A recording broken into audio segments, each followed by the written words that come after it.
Nabudol na naman ako sa Shopee ba? Nabudol na naman ako sa Shopee. Ay na, ano man yung Shopee naman. Oh.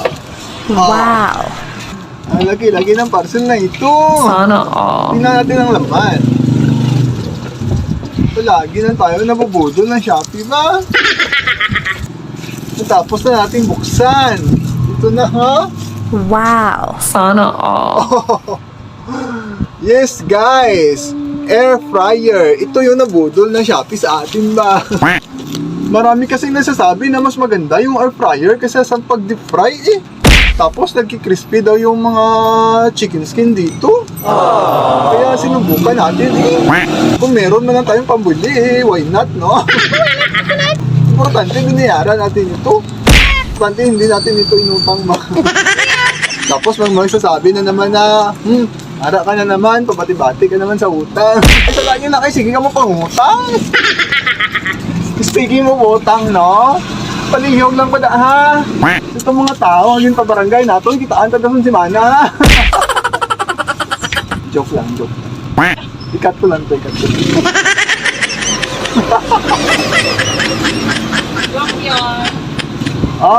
Tingnan natin yung unang kuha natin, ho.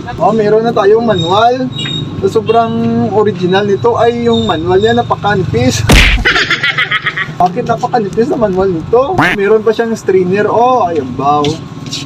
Saan ba ito magagamit ang strainer na ito? Digital! Wow. Digital! Digital pala ito, everybody! Sana all. Parang first time ko makakita ng air fryer ng digital ah. Parang ang manol-manol ko ba? Ay, nako, tawa-tawa lang tayo dito kahit marami tayong problema ah. Parang nice naman ito. Ay, kasi dito isang buong chicken ba? Digital siya, na ito, ma-press-press ka na lang dito, ho.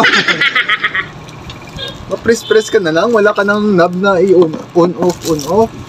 Parang ignorante ako dito, Gusto ko pa naman subukan agad ito. Ayan, Kasya isang manok, isang medium na manok kasya, Sana all. Kasya dito. Okay. Yung air fryer pala guys, no?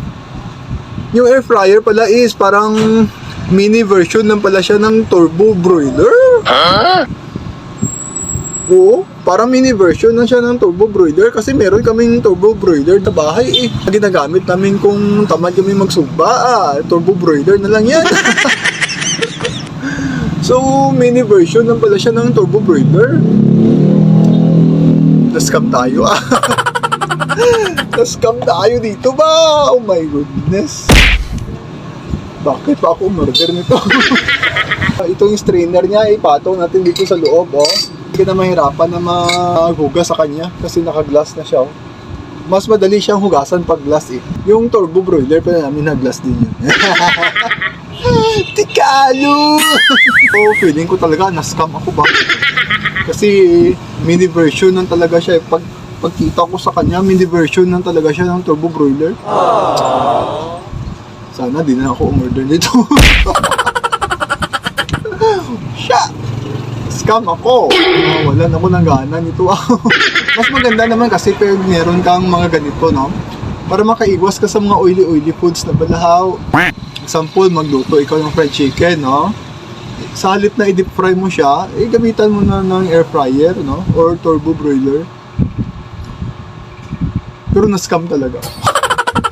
Na-scam talaga.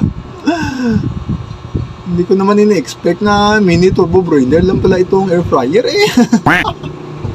First time naka-air fryer.